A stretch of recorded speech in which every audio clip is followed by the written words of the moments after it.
as perhaps is necessary. I think this is, yeah, I mean, just one interesting note that again hasn't been reported very much, that the UN and various courts in Scandinavia have decided that Greece doesn't treat its illegal immigrants properly, and the UN has urged people not to send them back as under the Dublin Accord. The idea is that if an illegal immigrant is caught in France and you find out where they came in, which is difficult enough in itself, and send them back there. I just wonder whether this is the beginning of the end of that agreement. So presumably most countries, certainly Britain's hard-headed attitude will probably be, well, we'll send them back anyway, but certainly 3 countries have already said they won't send people back, and it'll be interesting to see where that goes. I think we're going to see far more moves towards some sort of common migration and immigration policy, and they're going to hit probably a very great number of stumbling blocks.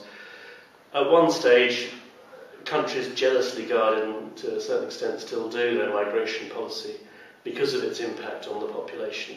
But no country has had a veto on immigration policy since 1997, although of course Britain has an opt-out and doesn't take part. But there's a pressure for more coordination for a number of reasons, partly because, as I say, it is a pressing concern and it's an area where it seems natural that there should be cooperation. And the French say that along with defence, it'll be one of the big themes of their presidency, which starts in the summer. Lisbon moves everything, those areas that weren't, I believe this is right, under qualified majority voting, over to that. So that there's a sort of new legal basis, and I think the whole cooperation on justice and home affairs will give a sort of push. One counterbalance may be that the hyperactive Franco Frattini has joined Mr Berlusconi's cabinet, and the rather more laid-back Jacques Barrot is the new commissioner, and he may not have quite so, may not be fizzing with ideas in the same way that Mr Frattini was. Here are some just possible areas where there might be more coordination, more money and active border patrols, a rapid response team becoming a reality, common visa agreements for seasonal workers definitely in the pipeline, resettlement packages for returned illegal immigrants. This is a very interesting one, special protection zones. The idea is, don't come to us, we'll set up in areas where there's lots of migration in Africa, protection zones, pump money in, make it more economically viable. Employment agencies even set up in Africa to manage migration. Actually, some researcher from New York just rang me with a thesis he's writing saying that his solution was one African country joining the European Union, but I think that one's probably not a flyer at the moment. I tried to persuade him, but he wasn't having any of it. And perhaps moves to prevent the sort of amnesty for illegals that Spain's pioneered, although there's very Sarkozy's behind this. Sarkozy was coming out and saying, well, we've got to really stop this and have a Europe-wide agreement, no amnesty for illegals, and then in a very Sarkozy-ish fashion he gives lots of amnesties to illegals after protests at a French restaurant went on strike because they said they, very French as well, to go on strike, because they couldn't find the staff at a right wage if they got rid of all their illegals. They'd have to close anyway.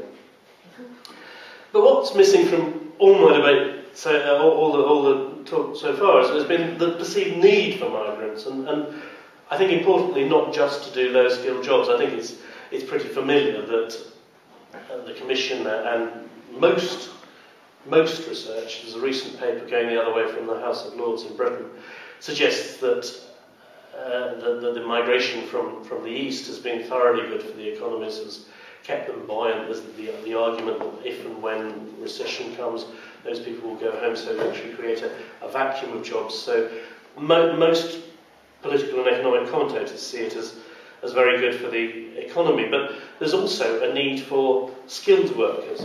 20 million skilled workers in the next 20 years, according to the Commission, partly because of the low birth rate, but also because of people, amazingly, not training in industries like IT where there's a great need. So a blue card scheme is being suggested, the equivalent of the American green card scheme. They'll have to rename it because they didn't realise that carte bleue meant visa as in the credit card in France. But in Germany, I met an Indian engineer who's working for one of a big manufacturer of cooling fans, and he's now the director in charge of emerging economies and selling to them. And I mean, he'd always been fascinated by German. It's not particularly a problem that Britain or Ireland are going to face, but he had always been fascinated by German history and language, and so really wanted to go to Germany. But he was saying two things. First of all, it's much easier to go to America and I suppose Britain because of the language. Any educated Indian is going to speak good English. So this creates a potential problem for the rest of Europe. But there's also the problem for all of us. He said, when I first came over 15 years ago, or it might have been a bit longer than that, it was really so much better life in Europe. But now, actually, life in Delhi is pretty good, and the comparative wages, it's better off staying there. So it's something that Europe has to face, is how do we attract these skilled people that we need? And this is where I've been on my travels too much, and I meant to put in again more figures. You can see I get my researchers to put in the figures, but I went to a recent BBC seminar, and the one thing that was very striking to me there, and one may or may not count it as immigration, but people who are coming over for education in Britain, and I don't know about it for Ireland, enormous number of Chinese students who are staying 3 years and longer, and it was the highest of all reasons for immigration. And it's something possibly worth looking at. Now, what is the future? At the last summit, the leaders of the European Union were presented with a very alarming report by the Foreign Affairs High Representative Javier Solana. Apocalyptic, I would almost say, except I found a few websites that say he is the Antichrist. So, very strong biblical evidence, they claim. So I won't say that, but they are. I mean, his argument is that climate change is going to be the new driver of migration.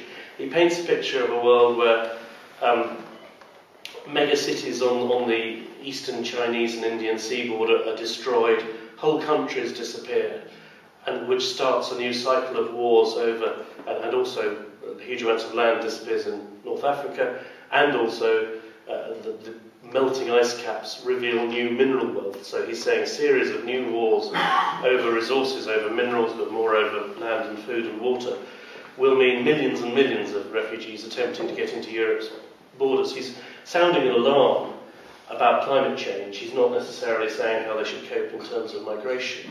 But I think the one thing that is almost certain is that more people will want to get into Europe in the future.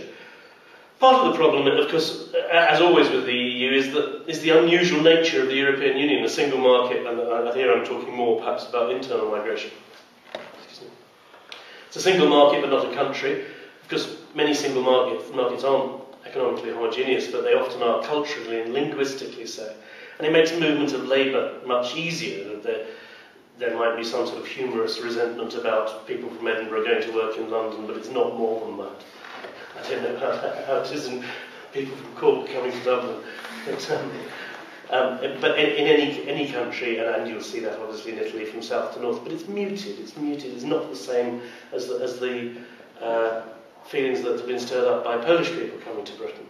And I think one sort of, just sidebar on that, I think in Britain, I don't know again whether it's true here, that people didn't just talk about immigration because it was considered racist, beyond the pale. The people who were raising the arguments were clearly making, or seemed to be, racially motivated interventions.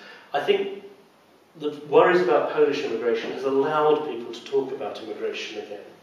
Now, whether that's a good or bad thing and where that leads, I don't know, but I think the fact that it's white migration that people are complaining about makes it much easier to say. Now, I've just got a note down there. We didn't do reports about haggis suddenly appearing on supermarket shelves, because there were in Britain, probably here, reports about Polish sausages being sold in delicatessens, and the sort of, just walking down here, I see signs in Polish outside newsagents and things, very, very common in Britain and Ireland, I think.